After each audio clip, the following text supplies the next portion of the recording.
Students, हम आज कक्षा 10 का पॉलिनोमियल्स बहुपद चैप्टर का पार्ट 2 करेंगे। पार्ट 1 में हमने इसका बेसिक इंट्रोडक्शन किया था। यदि आप उसको देखना चाहें तो मैं उसका लिंक आपको नीचे डिस्क्रिप्शन बॉक्स में दे दूँगी।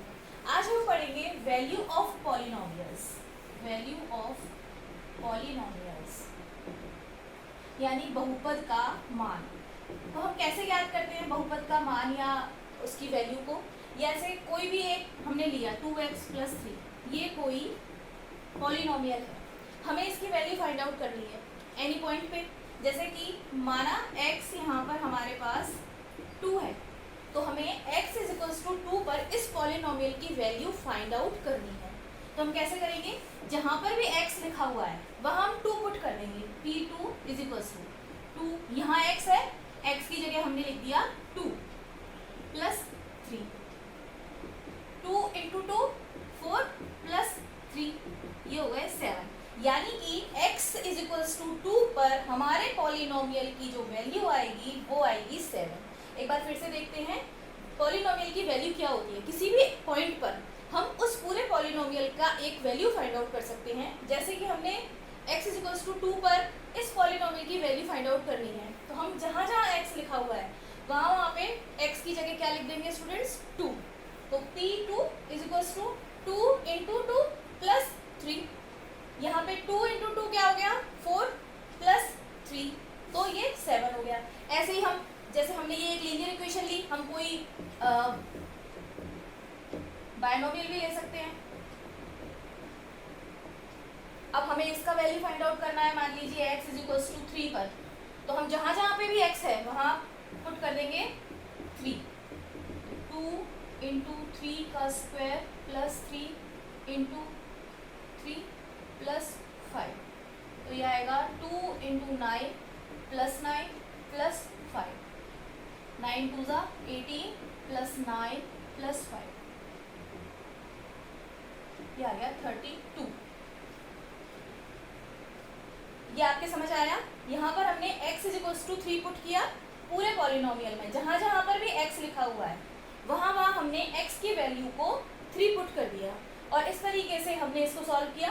2 × 3 का स्क्वायर + 3 × 3 + 5, 2 × 3 × 3 9 + 3 × 3 9 + 5, 2 9 = 18 + 9 + 5, इनको सम आया 32।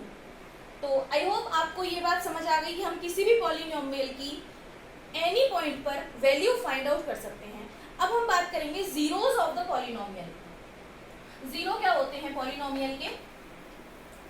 जीरो होते हैं उसके शून्यक, ऐसा मान जिस पर पूरा पॉलिनोमियल का मान 0 हो जाए, शून्य हो जाए। ऐसी वैल्यू जिस पर पूरे पॉलिनोमियल का मान या वैल्यू 0 हो जाए, x का वह मान, उसको हम उस पॉलिनोमियल का 0 या रूट या शून्यक बोलते हैं। हम देखेंगे, हमने लिया कोई भी पॉलिनोमियल px = x + 3।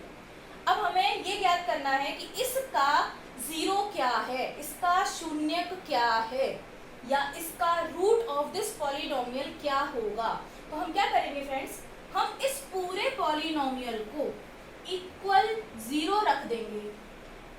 यदि हम इसको इक्वल 0 रखते हैं तो हमें x की एक ऐसी वैल्यू मिलेगी जिस पर ये पूरा पॉलिनोमियल 0 हो जाता है। जैसे कि हम यहाँ पुट करके देखते हैं, हमने रखा px = 0, हमारा px यहाँ क्या है? x + 3, तो ये हो गया x + 3 = 0, यानी x = -3। तो इस पॉलिनोमियल के लिए जो शून्यक है, जो इसका रूट है, जो इसकी 0 है, वो हो गई x = -3। यानी x का मान जब -3 होता है तब हमारा पॉलिनोमियल का शून्यक प्राप्त हो जाता है, या पॉलिनोमियल पूरा 0 के बराबर होगा। तो ये आपके समझ में आया होगा। ऐसे ही हम किसी भी बाइनोमियल के लिए भी कर सकते हैं, उसका शून्यक ज्ञात कर सकते हैं इसको 0 के इक्वल रख करके। हम एक एग्जांपल ले लेते हैं।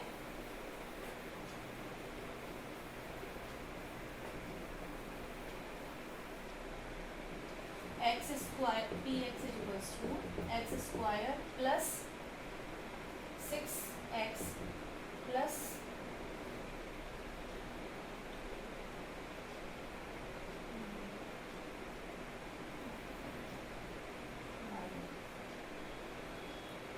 इसको क्या करेंगे, जीरो ज्ञात करेंगे इसके।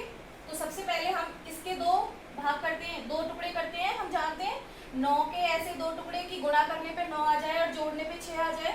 तो x square plus 3x plus 3x plus 9 ये लिख सकते हैं। यहाँ पे हम दो दो के जोड़े बना लेंगे।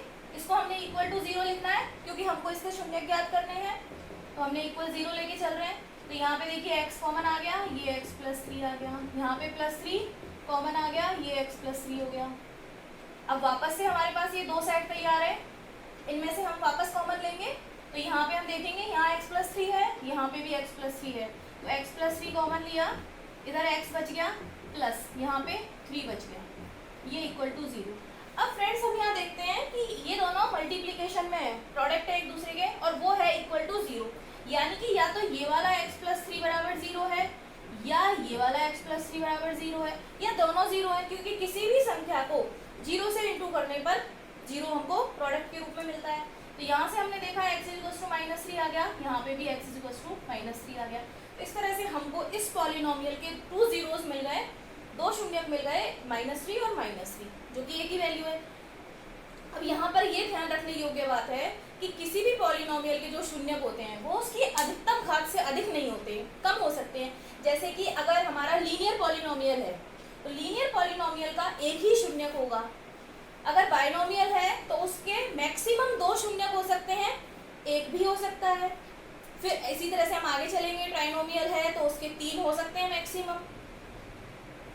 इसी तरह से ये आगे चलता जाएगा, जितनी पावर होगी उतने मैक्सिमम उसके जीरोस होते हैं। आई होप आपको ये समझ आया कि हमने पहले value of polynomial find out करी, फिर हमने zero of polynomial find out करा। अब हम देखेंगे इनका जियोग्राफिकल रिप्रेजेंटेशन या ग्राफिकल रिप्रेजेंटेशन।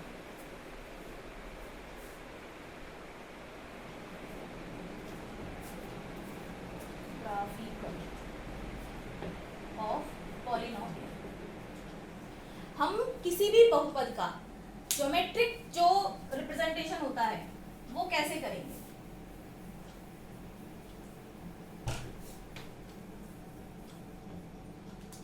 इसको हम बोलते हैं इसका ग्राफिक रिप्रेजेंटेशन या ज्योमेट्रिक रिप्रेजेंटेशन। तो जब भी कोई पॉलिनोमियल है तो हमने जब देखा कि अगर लीनियर इक्वेशन है, रैखिक बहुपद है, तो उसका एक शून्यक होगा। यानी एक शून्यक के क्या मतलब हुआ, इसका मतलब हुआ कि x का एक वैल्यू होगा जिस पर हमारा पॉलिनोमियल 0 हो जाता है। यदि हम मान लें y = x + 3, तो यहाँ पर x का एक ऐसा मान ज्ञात होगा जहां y 0 होगा। तो यदि हम ग्राफ में देखें फ्रेंड्स, तो ये हमारा x एक्सिस होता है और ये y एक्सिस होता है। यहाँ पर हमारा ये मूल बिंदु 0, तो ये हमारे 1 2 3 सो ऑन पॉइंट्स हैं, इधर माइनस के होते हैं, इसी तरह से प्लस के y एक्सिस पे इधर, और ये इधर माइनस के। तो देखिए x की वह वैल्यू जिस पर पॉलिनोमियल यानी y 0 हो, तो y जब भी 0 होता है तब वो पॉइंट हमें x एक्सिस पे मिलता है। इसका मतलब ये हुआ कि जितने भी हमारे ग्राफ है वो x एक्सिस को जितनी बार काटते हैं वही हमारे उसके वैल्यूज होते हैं, पॉलिनोमियल के शून्यक होते हैं। जैसे हमारा ये है, अब ये एक लीनियर इक्वेशन है, यहाँ पर हमारे पास x = -3 आता है, इसको 0 के बराबर रखने पे, तो यहाँ x = -3 ये रहा, यानी कि इसका इस तरीके का एक ग्राफ बनेगा। ये केवल यहाँ पर इसको कट करेगा। इसी तरह से हम कोई बाइनोमियल या ट्राइनोमियल टाइप का लेंगे कुछ भी, तो इस तरह से हमें कोई पैराबोला मिलेगा, तो वो हमारे जैसे इस पे यहाँ पे 2 जगह कट कर रहा है, तो इसके यहाँ पे 2 शून्यक हो गए। इस तरीके से हम पॉलिनोमियल्स का ज्योमेट्रिकल रिप्रेजेंटेशन करते हैं या ग्राफिकल रिप्रेजेंटेशन करते हैं। इसको ग्राफीय निरूपण भी बोलते हैं। तो फ्रेंड्स, आज हमने पढ़े पॉलिनोमियल्स की वैल्यू, जीरोस ऑफ पॉलिनोमियल्स और इनका ग्राफिकल रिप्रेजेंटेशन। आई होप आपको आज का वीडियो पसंद आया होगा। हम अगले पॉइंट के लिए आगे फिर मिलेंगे। Thank you.